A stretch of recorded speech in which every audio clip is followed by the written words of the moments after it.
Thriller Bark is a weird arc. Outside of Gecko Moria's Shichibukai status, there's not much to connect Thriller Bark with One Piece's world events. In fact, if Moria wasn't stealing shadows to perform experiments that go against the laws of human decency, it's hard to say anyone would even care about his mad science. Yet, because of this, we're brought into one more adventure before the halfway point of both the Grand Line and the story. Let's take a look at why the Straw Hats took this detour to Thriller Bark. If there's one major flaw with One Piece's title system to roughly determine power levels, it's that Luffy beat a Shichibukai far too early in the story. Before Crocodile, our only reference point for the strength of a Shichibukai otherwise was Mihawk, who was so overwhelmingly strong that Zoro couldn't even touch him when Mihawk was fighting him with a toy.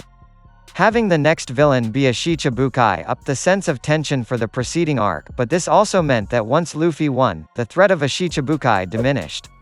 Can we even take Mihawk seriously anymore now that Luffy has already beat someone in the same position as him? Since titles are so important to how we understand strength and character progression in One Piece, Thriller Bark's main intent, beyond introducing Brook into the narrative, was to re-establish the Shichibukai as a threat. In order to do this, we see one of the first instances of bounties being used in conjunction with title to instill menace. Not only is Moria a Shichibukai, but he's also got a bounty of 320 million berries. That's 4x what Crocodile was worth. It's actually not even that much higher than Luffy's bounty at that point, but it does properly solidify that there are tiers of Shichibukai. Crocodile just happened to be one of the weaker ones. Thriller Bark ups the stakes for the rest of the crew by introducing more fights that they can no longer handle on their own. Robin and Chopper have to tag team against Dr. Hogback. Sanji can't seem to get the definitive blow against Absalom and needs Nami to jump in to finish the job. No one person on the crew can actually fight against zombie ores, so they have to handle the fight as a team, and Luffy needs a temporary power boost to at least weaken ores some. It's becoming clear that the crew is getting to a point where they can't handle threats on their own anymore.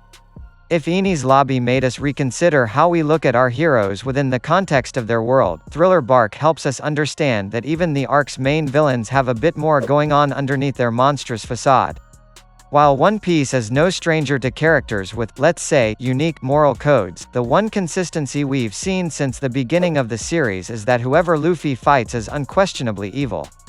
The world government is bad, but we've seen nations like Alabasta and Drum Island that understand how the game is played and still throw their backing behind the Straw Hats. The Marines are a corrupt organization, but there are still decent people like Smoker and Aokiji who try to do the right thing.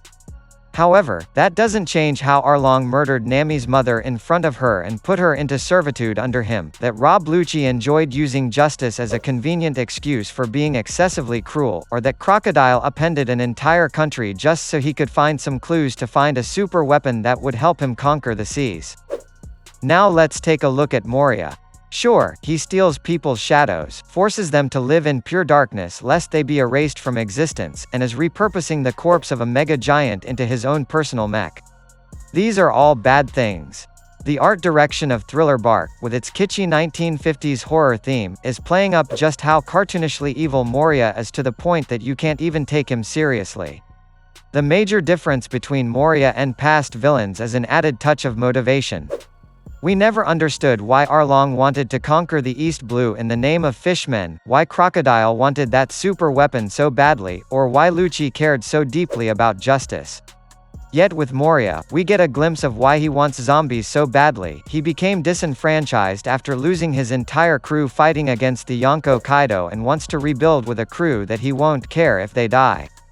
This is the first time the main enemy has ever given us a reason to be sympathetic towards them.